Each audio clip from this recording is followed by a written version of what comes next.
मित्रों, बहुत बहुत स्वागत है आपका आपके YouTube चैनल पर। आज की इस वीडियो में हम आपको बताएंगे चरणामृत के बारे में कुछ छिपे हुए अनसुने राज।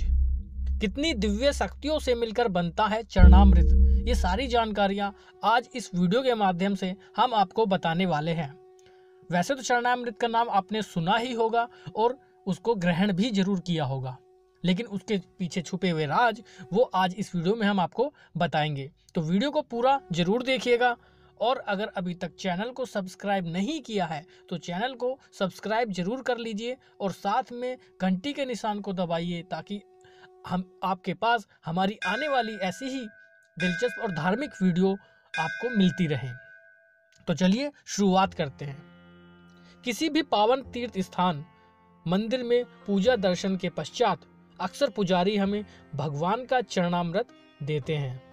ईश्वर की पूजा में मिलने वाले चरणामृत प्रसाद को हम बहुत ही श्रद्धा भाव के साथ ग्रहण भी करते हैं, लेकिन क्या कभी हमने ये जानने की कोशिश की है कि इस पावन चरणामृत का क्या महत्व है, इसे पीने से हमें क्या लाभ मिलता है। शास्त्रों में कहा गया है, अकाल मृत्यु हरणम सर्व व्याधि विनाशनम विष्णुवो पादुकोदकम पितवाम पुनर्जन्म न विधते। अर्थात भगवान विष्णु के चरण का अमृत रूपी जल समस्त पाप व्याधियों को समन करने वाला होता है तथा औषधि के समान होता है।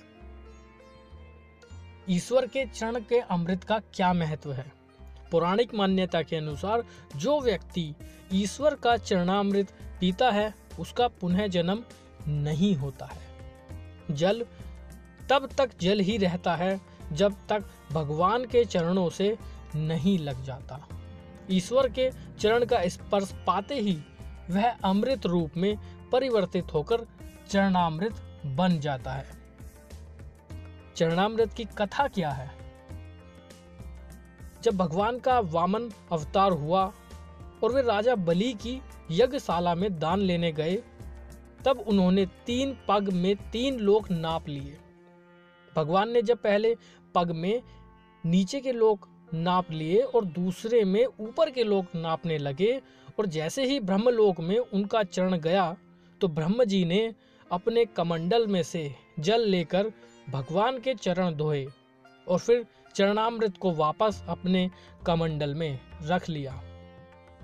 वह चरणामृत गंगा जी बन गई, जो आज भी सारी दुनिया के पापों को धोती है। जब हम बाके बिहारी जी की आरती गाते हैं तो कहते हैं, चरणों से निकली गंगा प्यारी जिसने सारी दुनिया तारी।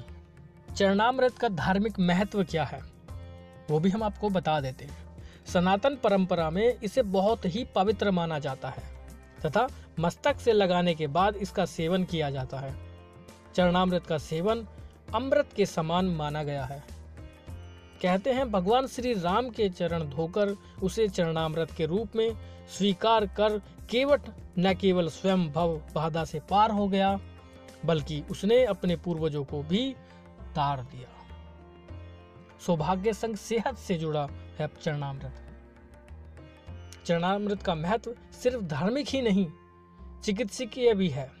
चरणामृत का जल हमेशा तांबे के पात्र में रखा जाता है। आयुर्वेद के अनुसार तांबे के पात्र में अनेक रोगों को नष्ट करने की शक्ति होती है, जो उसमें रखे जल में आ जाती है। उस जल का सेवन करने से शरीर में रोगों से लड़ने की क्षमता पैदा हो जाती है और उसका सेवन करने वाले मनुष्य को रोग नहीं होते हैं। चरणामृत में तुलसी के पत्ते डालने की परंपरा भी है, जिससे इस जल की रोगनाशक क्षमता और भी ज्यादा बढ़ जाती है।